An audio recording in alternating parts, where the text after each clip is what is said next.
আজকে আমরা দেখব স্পাইস সফটওয়্যার দিয়ে কীভাবে একটি ডিসি সার্কিটের প্রবলেম সলভ করা যায়।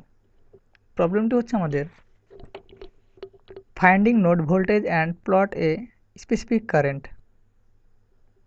প্রথমে আমরা সফটওয়্যারটি ওপেন করলাম। আপনারা বিভিন্ন অপশান দেখতে পাচ্ছেন। আমাদের প্রবলেমটি সলভ করার জন্য আমরা স্পাইস এডি স্টুডেন্ট সিলেক্ট করি। স্পাইস এডি স্টুডেন্ট হচ্ছে mixed analog and digital circuit simulation. প্রথমে আমরা ফাইলে গিয়ে নিউ টেক্সট ফাইল। তার আগে বলে দিই যে ফরম্যাট অফ সার্কিট ফাইলের স্ট্রাকচারটা হচ্ছে title, circuit description, analysis description, output description এবং এন্ড। তার আগে আমরা যে সার্কিটটি নিয়ে আমাদের প্রবলেম সলভ করব সার্কিটটি দেখে আসি, বা প্রবলেমের যে সার্কিটটি দেওয়া আছে।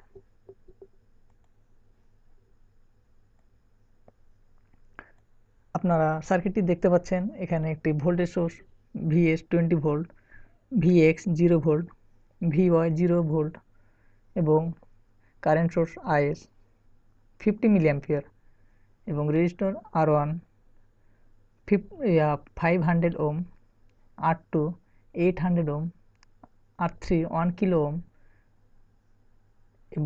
এবং আমাদের নোডগুলো 1, 2, 3, 4, 5 এবং গ্রাউন্ডের নোড আমরা 0 জানি। এখন এই মানগুলো আমরা স্পাইস সফটওয়্যারে নিয়ে আমাদের প্রবলেমটি সলভ করব। প্রথমে আমরা টাইটেল নেব। টাইটেল আপনি আপনার ইচ্ছে মতো নিতে পারেন। আমি নেব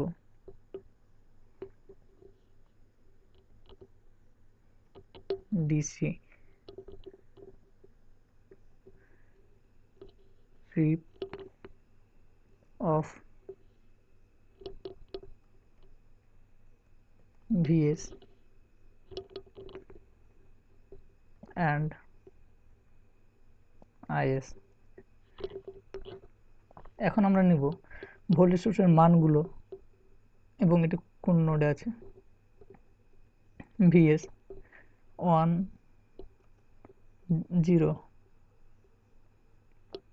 প্রথমে যে নোডটি আছে এটি আমাদের পজিটিভ নোড এবং 0 হচ্ছে নেগেটিভ নোড।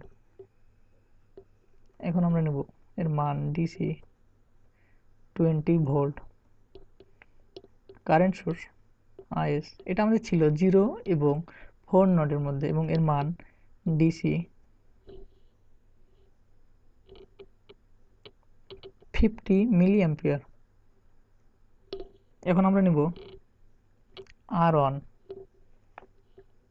R1 ছিল আমাদের 1 এবং 2 নোডের মধ্যে এবং এর মান 500 ওম। R2 2 এবং 5 নোডের মধ্যে এবং এর মান 800 ওম এবং R3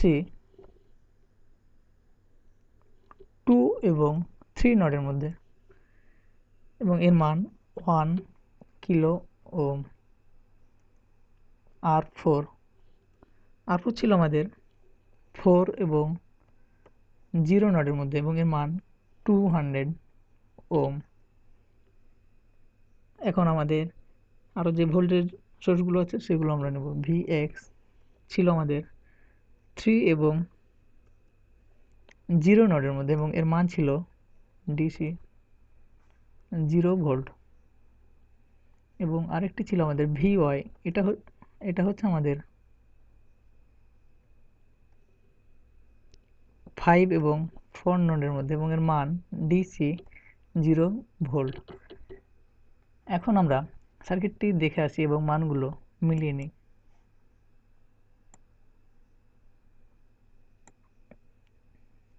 আপনারা মানগুলো দেখতে পাচ্ছেন এবং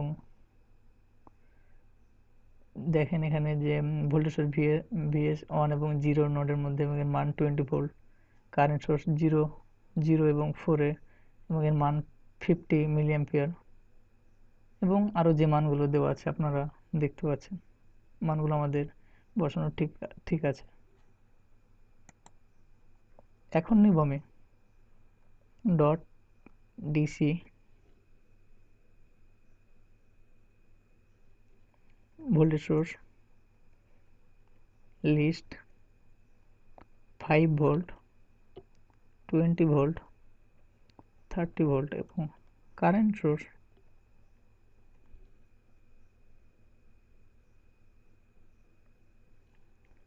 50 মিলিঅ্যাম্পিয়ার 150 মিলিঅ্যাম্পিয়ার এবং 50 মিলিঅ্যাম্পিয়ার। আপনারা হয়তো ভাবছেন যে এই মানটা আমরা কেন নিলাম। এই ভোল্টেজ সোর্স এবং কারেন্ট সোর্সের মানগুলো আমাদের প্রবলেমে দেওয়া আছে। এখন আপনাদের এটি সম্পর্কে একটু বিস্তারিত বলবো, তার আগে আমরা দেখে আসি যে এই মানগুলো আমাদের প্রবলেমে কিভাবে দেওয়া আছে।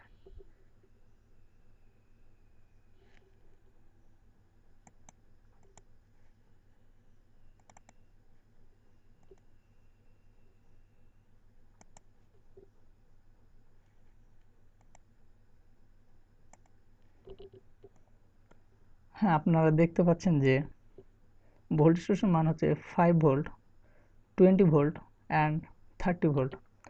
এই মানগুলো ইনক্রিমেন্ট বাট লিনিয়ারলি নয়। তার কারণ 5 এর পর আমাদের মান আছে 20 ভোল্ট এবং আবার 20 পর আছে 30 ভোল্ট, মানে ইনক্রিমেন্ট দুই জায়গাতে দুইটা দুই রকম। সো এটা লিনিয়ারলি নয় এবং আমরা জানি যে লিনিয়ারলি যখন না হয় তখন এর স্ট্রাকচারটা হয় dot DC sweep variable name list value. এবং আমরা এখানে দেখে নিই যে dot DC variable name list এবং আমাদের ভ্যালুগুলো। এখন আমাদের লিস্ট হচ্ছে একটি কিওয়ার্ড এবং আরেকটি যে মান দেওয়া আছে কারেন্ট সোর্সের মানগুলো আপনারা দেখতে পাচ্ছেন 50 মিলিঅ্যাম্পিয়ার 100 মিলিঅ্যাম্পিয়ার অ্যান্ড 150 মিলিঅ্যাম্পিয়ার। এই মানগুলো ইনক্রিমেন্ট এবং লিনিয়ারলি ভাবে আছে। তার কারণ 50 পর 100 এবং তারপর আছে 150, মানে ইনক্রিমেন্টটা 50 করে হচ্ছে আমাদের। এবং এর স্ট্রাকচারটা হচ্ছে dot DC sweep variable name sweep start value sweep end value এবং সুইপ ইনক্রিমেন্ট ভ্যালু। এবং আমরা দেখে নিই এখানে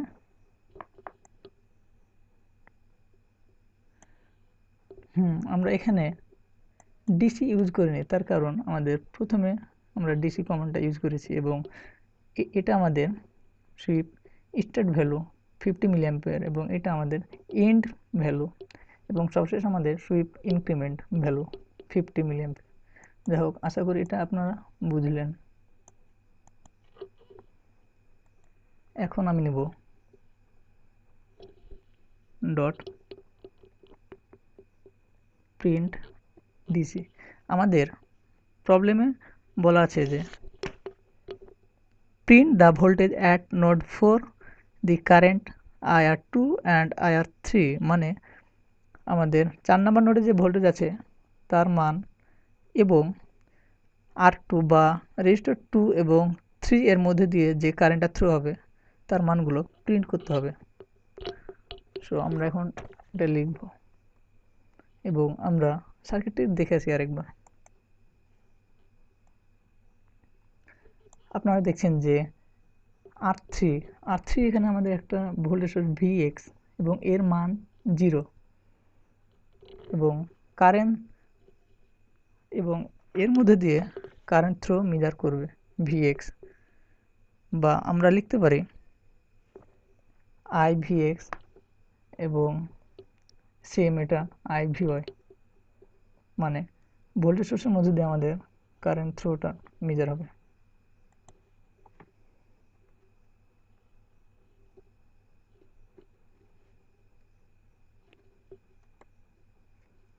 I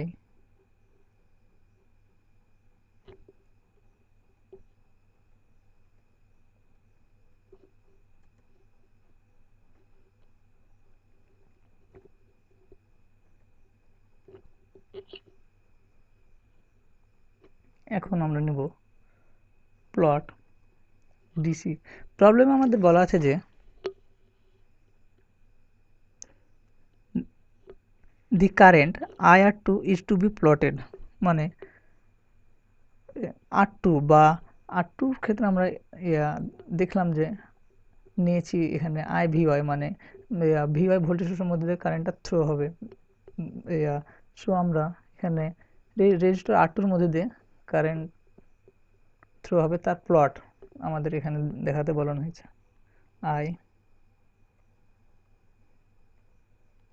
IVY।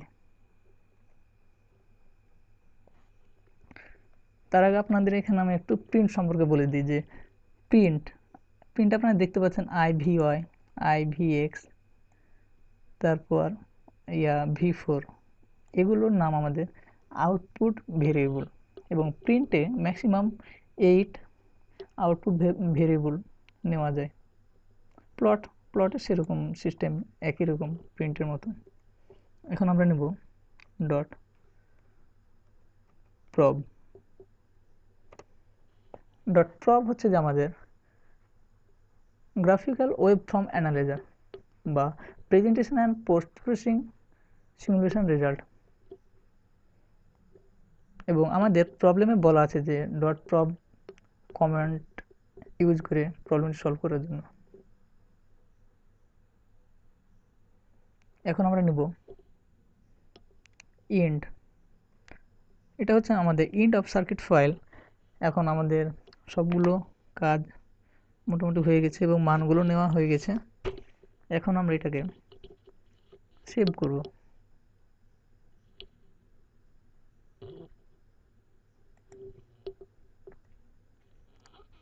সেভ করার জন্য আমরা ফাইলে গিয়ে সেভ অ্যাজটা সিলেক্ট করে এখানে আমি নাম লিখব, প্রবলেম নেম, বা আমি লিখলাম নাসিম 36 ডট CIR। এখানে ডট CIR হচ্ছে ফাইলের এক্সটেনশন, যেমন আমরা সি প্রোগ্রামিংয়ে ইউজ করেছি ডট সি এবং পিডিএফ ফাইল ইউজ করি ডট পিডিএফ, এবং তার জন্য আমরা সার্কিট ফাইলটা এক্সটেনশন নিলাম ডট CIR, এবং সেভ অ্যাজ টাইপটা আমরা নেব সার্কিট ফাইল, এবং সেভ করলাম। এখন আমরা এটাকে রান করার জন্য ফাইলে গিয়ে ওপেন, তখন নাসিম 36,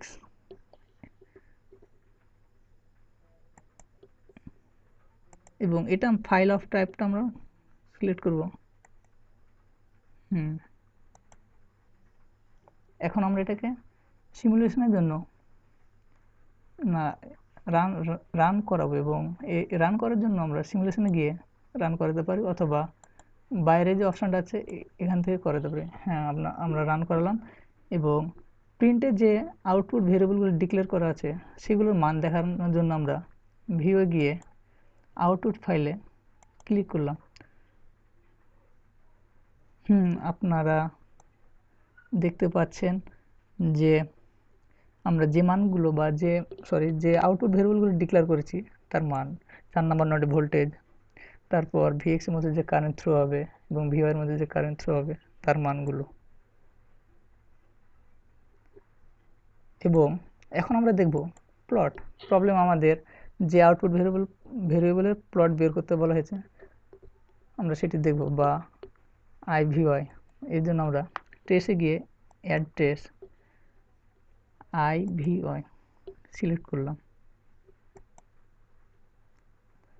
এখন আমরা এর প্লট দেখব, এই জন্য প্লট অ্যাড ওয়াই অ্যাক্সিস। আপনারা প্লট দেখতে পাচ্ছেন IVY এর। সো আশা করি আপনারা এটি বুঝতে পেরেছেন, এবং এই ধরনের বা এই রিলেটেড যত প্রবলেম থাকবে আপনারা সলভ করতে পারবেন, এবং আপনারা অবশ্যই বই পড়বেন। বই পড়লে আরও অনেক কিছু শিখতে পারবেন। যাই হোক, আমি নাসিম, দেখা হবে পরের টিউটোরিয়ালে।